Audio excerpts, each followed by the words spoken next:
Hi, my name is Echo, and today we're going to talk about pictures.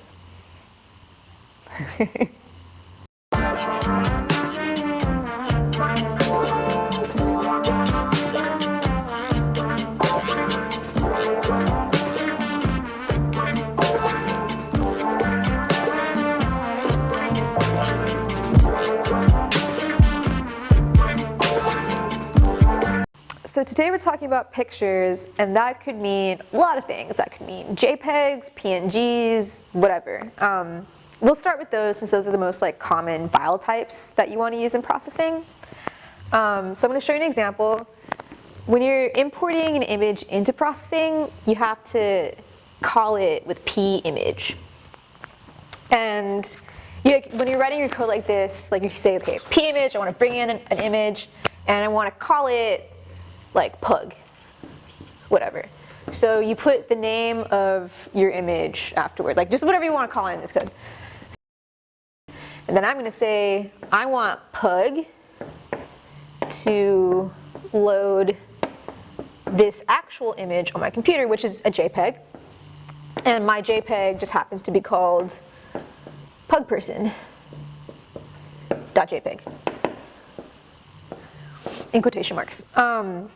And so that's loading the image that I literally dragged into the window, and I'll show you examples of that as I'm talking. But yeah, after you have all that information laid out, then you can literally place your image in the little window, and you just say, I want my image that is called pug to be placed at 10, 10. And that's just x, y on the coordinate system. So this is what it looks like rendered, which is my own pug person image, or what I'm just calling pug person JPEG. And it's rendering 10 from x and 10 from y. So it's probably bunched up in the corner.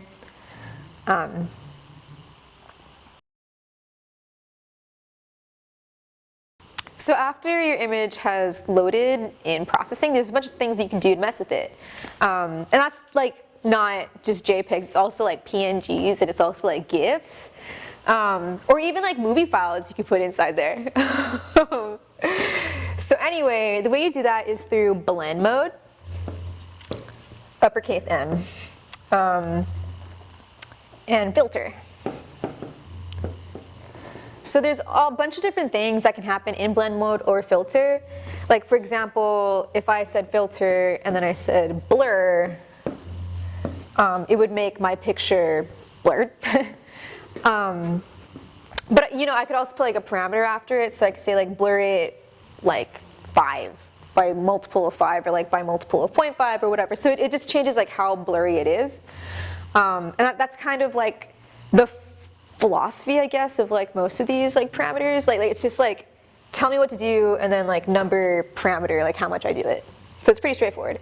So with blend mode, you have different things going on. You could say add, but blend mode doesn't have additional parameters. It's just it just happens.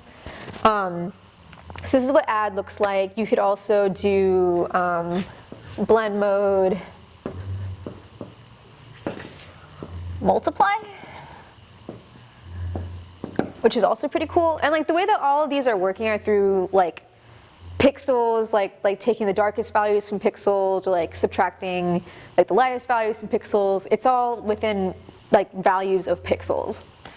And you can even switch around how you're putting it in your code. You could have it before you call in your image, and it would make it look a certain way, or you could put it after you call in your image, and it would make it look a certain way. So you can kind of mess around with that and see what happens, I guess.